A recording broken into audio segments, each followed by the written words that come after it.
Hello everyone, আসসালামু আলাইকুম। Welcome back to my new blog. তো আজকে আমি আপনাদের সাথে শেয়ার করব কাঁচা মরিচের ভর্তা। আর এই ভর্তাটা খেতে কিন্তু খুবই টেস্ট। আর এই ভর্তার সাথে যদি একটু চিংড়ি মাছ হয় তাহলে তো আরও স্বাদ। কিন্তু আমার বাসায় চিংড়ি মাছ নাই, তো কাঁচা মরিচের ভর্তা বানাইতে হবে শুধু।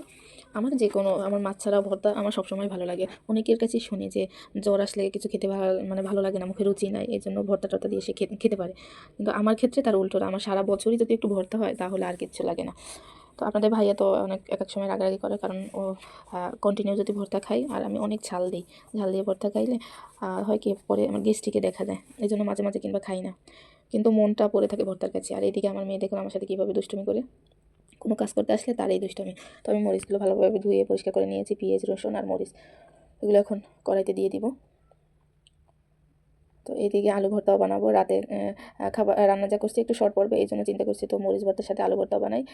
কারণ মরিচ ভর্তা তো আমিই খাবো, এগুলো আর কেউ খাবে না। আর তাদের জন্য আলু ভর্তা আমিও খাবো, শুধু তাদের জন্য না।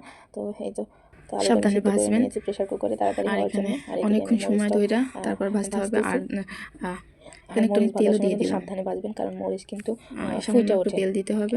হয়তো বা নাক মুখে পড়তে পারে, এই যে পেঁয়াজগুলো একটু তাড়াতাড়ি পুইরা যায় আর মরিচের ভিতরটা ভালোভাবে সিদ্ধ হয় না, মানে নরম হয় না। এই জন্য একটু তেল দিলে আস্তে আস্তে ওইটা ভাজা হয়ে যায়। যে দেখুন কালার এসে পড়ে যাবে, লাল হয়ে গেছে, আমার পেঁয়াজ রসুন সবই ভাজা হয়ে গেছে। আর এটা যত একটু বেশি ভাজবেন তত কিন্তু ঝালটা কম লাগবে। আর আমার এই মরিচগুলো কিন্তু প্রচণ্ড ঝাল। আর যে কড়া মরিচ দিয়ে যে ভর্তা বানায় সেগুলো না, এগুলো সব অনেক ঝালালা মরিচ। তো এই যে আমার ভাজা হয়ে গেছে, এখন আমি পাটায় বেটে নিব।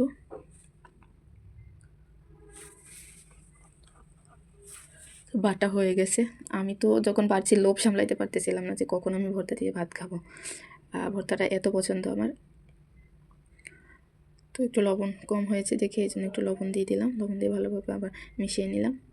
তো একটু খেয়ে দেখতেছিলাম কেমন হয়েছে, দারুণ হয়েছে। আর এর সাথে চিংড়ি মাছ দিলে হয়তো আরও মজা লাগতো। তো এইদিকে আমার ভর্তাটা তো হয়ে গেল। পাটায় কিছু রাখি না, বুঝছেন, এমনভাবে কাঁচাইছি পাটায় কিছু রাখি না। আলুর সাথে ভালোভাবে কাঁচামরিচগুলো মিশিয়ে নিলাম। আলু কিন্তু নরম হয়ে গেছে, ছুটিয়ে নিয়েছি। প্রেশার কুকারে দিলে কি হয়ে যাবে, মানে গরম গরম যদি তাড়াতাড়ি করে আলুটা ভর্তা বানাই তাহলে আঠালো হয়ে যায়, হাতে লেগে যায়। এই জন্য কাঁচামরিচ কেটে নিয়েছি, এগুলো যদি একটু নাড়াচাড়া করি তাহলে আলুটা একটা ঘ্রাণও আলাদা আসে।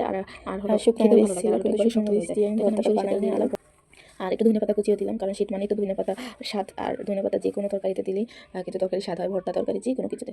তো এখানে আমি আলুগুলো দিয়ে ভালোভাবে নাড়াচাড়া দিতেছি। আর অনেকক্ষণ সময়ভাবে নাড়াচাড়া দিতে হবে। আর এইভাবে যখন ভাজতে যাবেন আলু তখন কিন্তু সাবধান, একটু সময়ের জন্য যদি চোখের আড়াল হন তাহলে কিন্তু এই যে পুড়ে যাবে। আমি একটু সময় রেখে আমি হাতটা ধুইতেছিলাম, তো এই যে দেখুন আমার লেগে গেছে কড়াইটায়। তো ওইটা চেঞ্জ করে আমি আরেকটা কড়াইতে দিলাম, দিয়ে ভালোভাবে অনেকক্ষণ সময় ধরে এইভাবে নাড়াচাড়া করতে হবে। আর এভাবে ভালোভাবে এপিট ওপিট মিশিয়ে দিতে হবে। এই যে দেখুন সাইডে লেগে গেছে আর আমার ভর্তাটা হয়ে গেছে। আর এটা এখনও নরম নরম দেখা যায়, কিন্তু এটা উঠানোর পর একটু সময় থাকলে এটা একবার শক্ত হয়ে যাবে। আর এটা ঘ্রাণটা এইভাবে ভাজলে কিন্তু আলাদা একটা ঘ্রাণ আসে, ঘ্রাণটা খুবই ভালো লাগে। তো আমার এখানে আলু ভর্তা আর মরিচ ভর্তা কমপ্লিট। তো ভিডিওটা কেমন হলো অবশ্যই কমেন্ট করে জানাবেন। ভালো থাকবেন, সুস্থ থাকবেন, আল্লাহ হাফেজ।